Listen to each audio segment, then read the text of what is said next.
My mom moved up to the loft after her brothers died. At the time, it was as far away as she could get.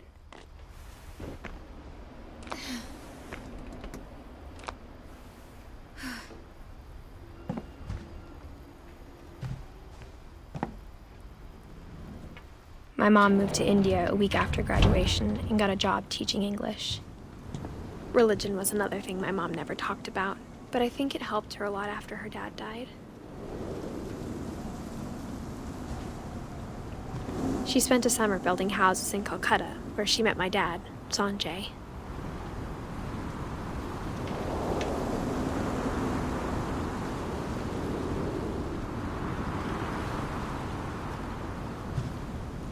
Louis was born a year later.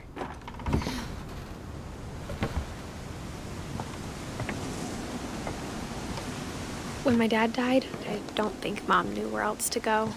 I'm sure Edie was happy to have her back and to see kids in the house again.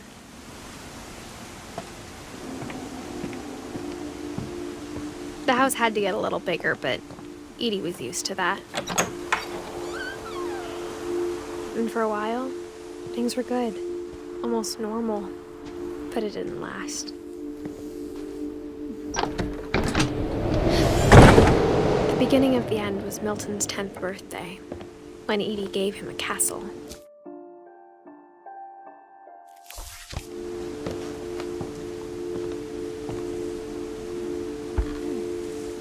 After Milton disappeared, the only thing he left behind was a room full of paintings.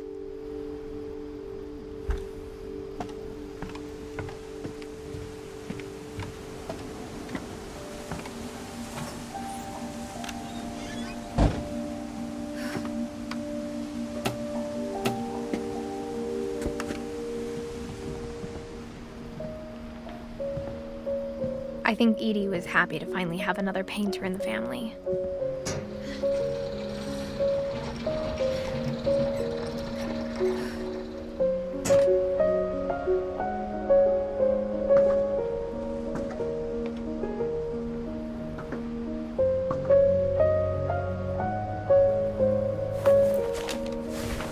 Milton Finch in The Magic Paintbrush.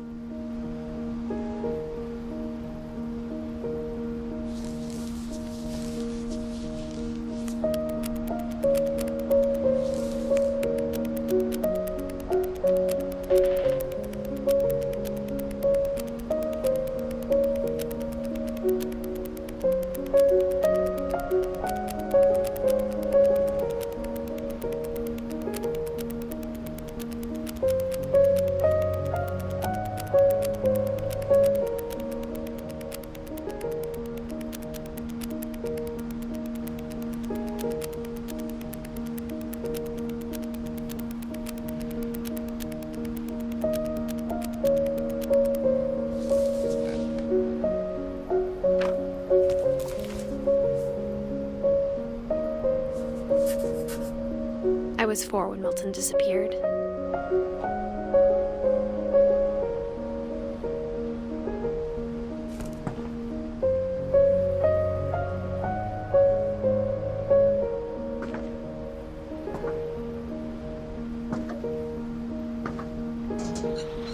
Mom spent months searching for my brother. Then she sealed the doors.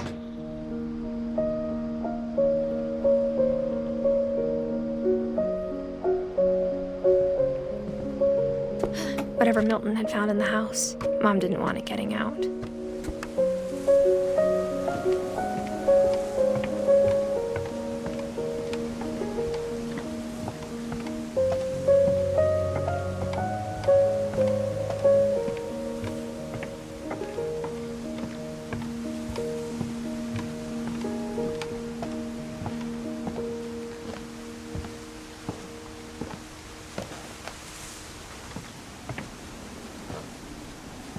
Mom definitely blamed Edie, but I think Louis blamed himself. After he graduated, he just spent more and more time in his room, until Mom got him a job at the cannery. Everyone always told me to stay out of Louis's room, except Louis.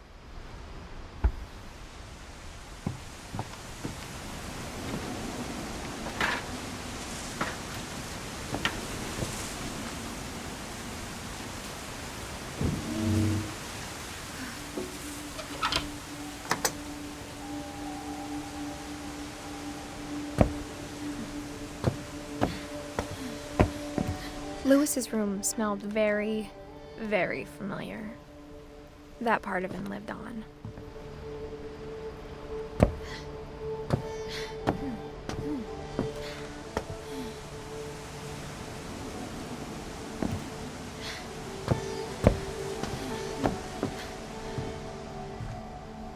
Lewis and I spent a lot of time playing games together, but he was surprisingly bad at them.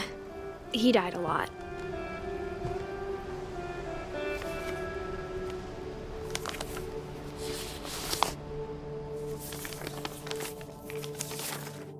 Dear Mrs. Finch, as Lewis's psychiatrist, I can understand your desire for an explanation. As I see it, the trouble began in January, shortly after we convinced your son to seek treatment for substance abuse. Newly sober, I believe Lewis first noticed the monotony of his daily life.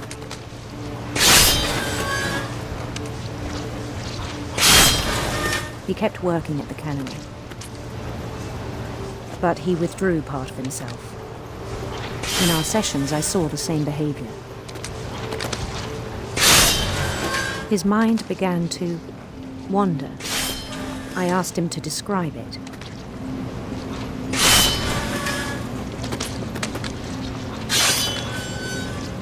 He said he started small, imagining a labyrinth.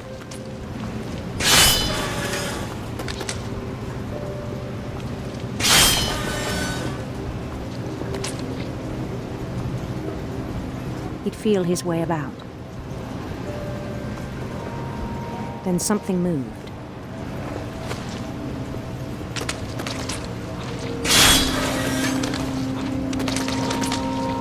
Bats.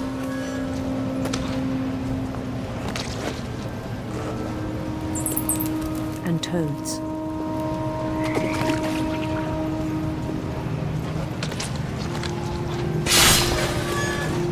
And things that have not names.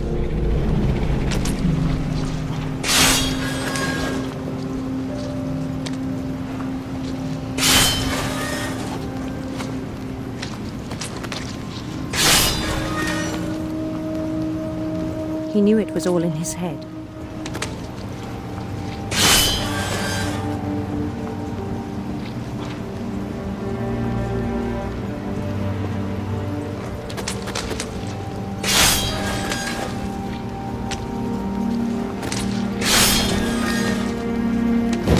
He took it very seriously. I had hoped he'd find himself.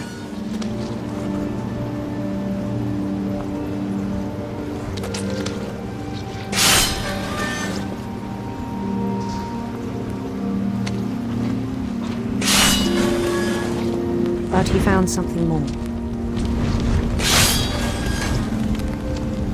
I worried about him then.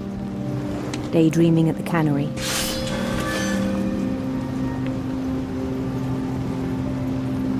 I spoke with his boss.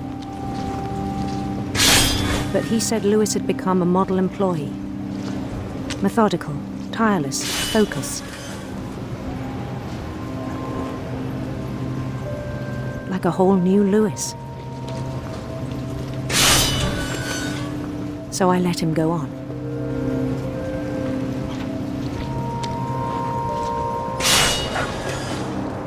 I even encouraged him.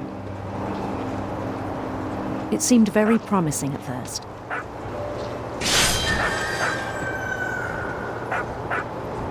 He told me he'd made a new friend.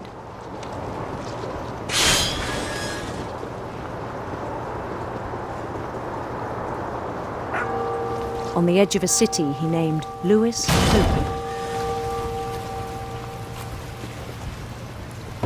He built the city up slowly, brick by brick.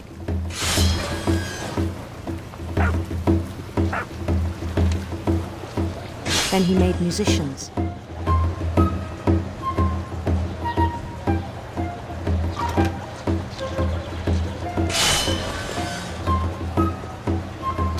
And songs for them to play.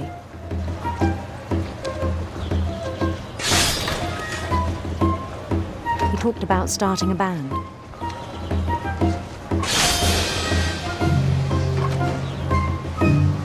And he was always humming something.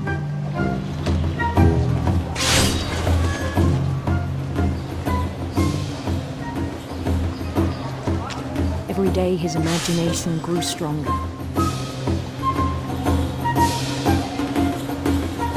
He no longer spoke at the cannery,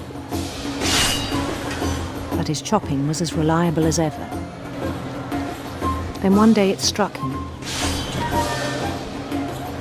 that all the cheering crowds, even the stones under his feet, were all in his imagination, so he could do whatever he wished.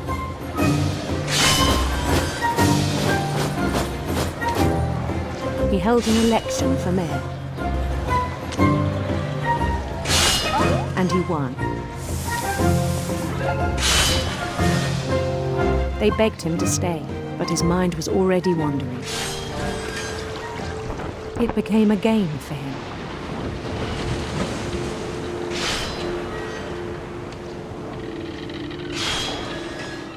He'd conquer a city, then immediately push on.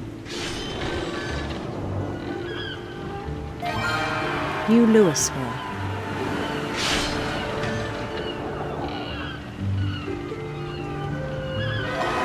St. Louis.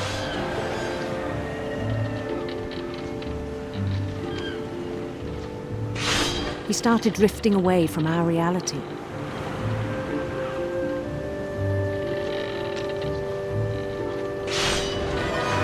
Minneapolis, until one day he forgot to go home from the cannery.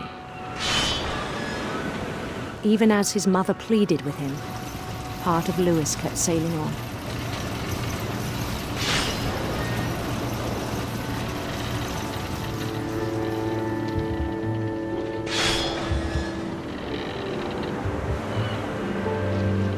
In Louisburg, he heard rumors of a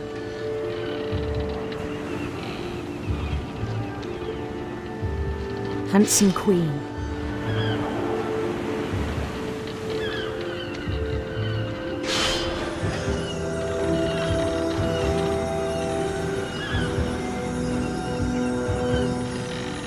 The queen was on her own quest for radiant rainbows.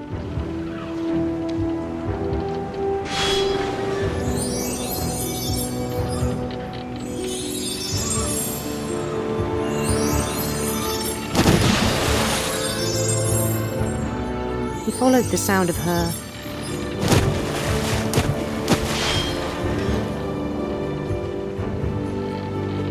electric sitar.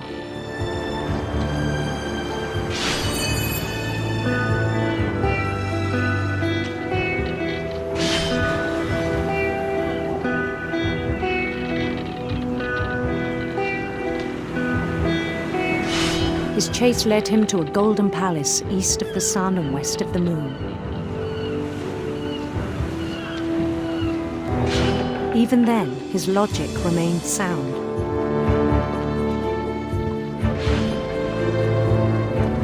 He knew the world was all in his imagination.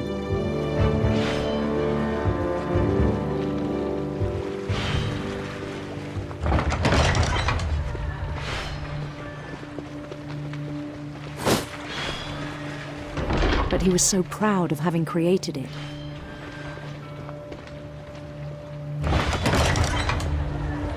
In his own eyes, he'd become something greater than a king.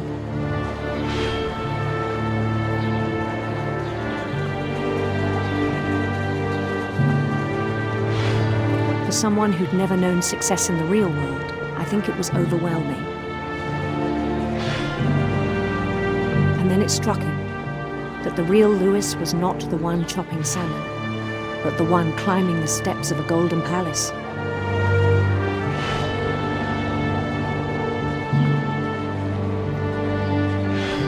My imagination is as real as my body, he told me. It was hard to argue with him.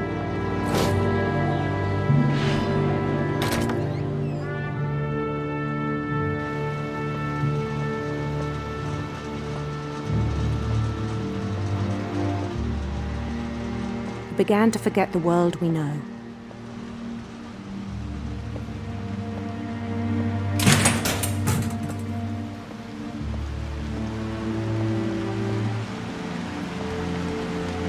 I think it pained him to remember Lewis, the cannery worker.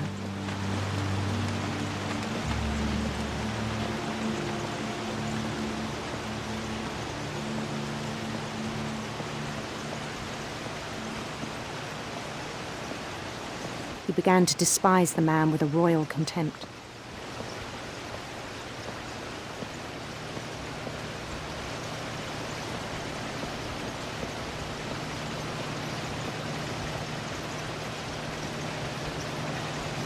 I still thought I could save him.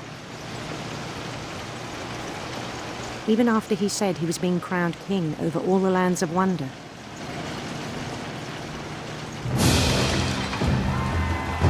The palace would be packed with his companions.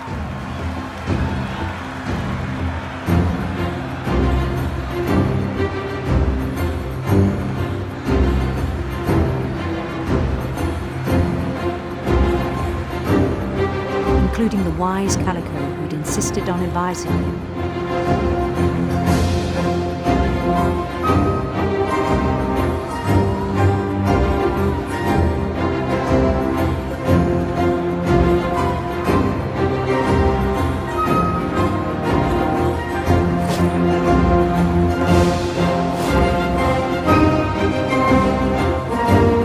His queen waited, holding his crown.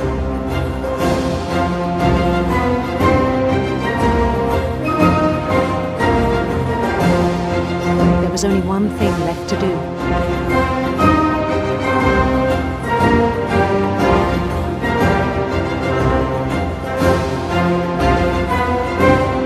Bend down his head.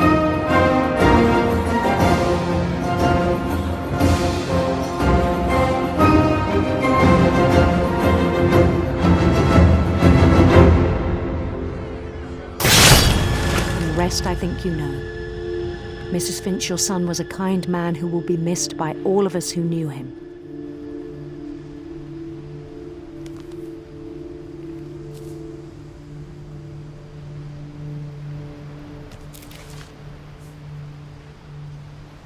My brother was really cool. I wish you could have met him.